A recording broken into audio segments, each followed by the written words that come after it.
सारे पक्षी खुद को बारिश से बचाने के लिए अपने अपने घर बनाने के लिए लकड़ियाँ लेने जा रहे थे। कौवे भैया, आप भी हमारे साथ आ जाइए और अपना घर बनाने के लिए मजबूत लकड़ियाँ ले आएं। चिड़िया तुम जाओ, मुझे अभी बहुत नींद आ रही है, मुझे सोने दो। अगर बारिश शुरू हो गई तो तुम्हें बहुत समस्या होगी। कालू की पत्नी गोरी कौवी भी जाग जाती है। चिड़िया, क्या चूं चूं लगा रखी है, मुझे सोने भी नहीं देती हो तुम, चल भाग यहाँ से। चिड़िया चली जाती है। गोरी, अब उठ तो गया हूँ, मैं आज इंसानों की बस्ती की तरफ जाता हूँ और वहाँ से रोटी का कोई टुकड़ा ढूंढ कर लाता हूँ।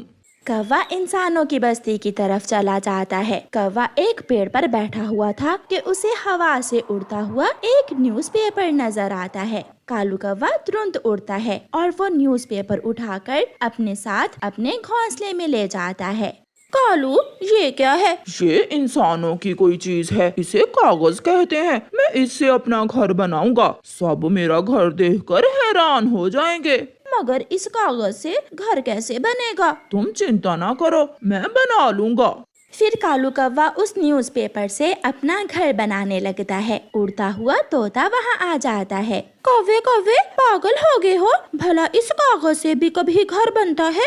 जाओ जाओ, अपना काम करो, मुझे तंग ना करो। मेरी बात मान लो, अपना घर मजबूत लकड़ियों से बनाओ, ये घर तो पहली ही बारिश में टूट जाएगा। मगर कालू कौवा तोते की बात नहीं मानता और अपना कागज का घर बनाने लगता है।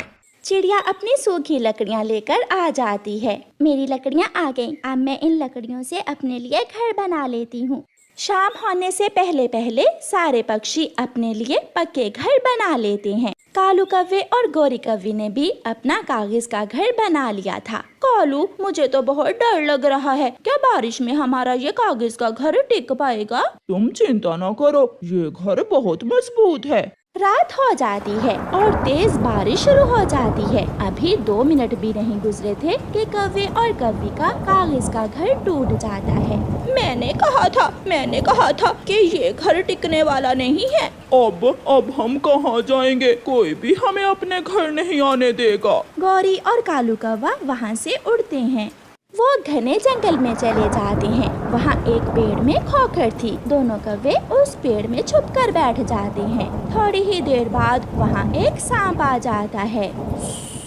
निकलो निकलो बाहर, ये घर मेरा है, अगर बाहर ना निकले तो मैं तुम्हें खा जाऊंगा। ना सांप जी, मुझे ना खाना, मुझे ये कालू मेरा पति जी मुझे यहाँ लेकर आया था। कौवा और कौवी वहाँ से निकलकर भाग जाते हैं।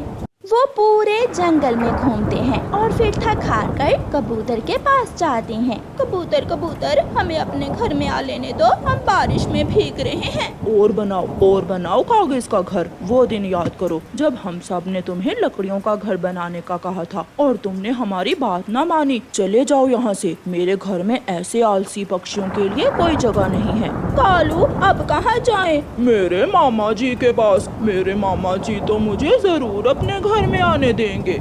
फिर गोरी और कालू अपने मामा जी के पास जाते हैं। कालू मेरे भांजे, तुम अकेले आ जाओ, मेरा घर कमजोर है, तुम्हारी पत्नी के बोझ से मेरा घर टूट जाएगा। गोरी, क्या ख्याल है, तुम कहीं और चली जाओ और मैं अपने मामा जी के घर में बैठ जाता हूँ।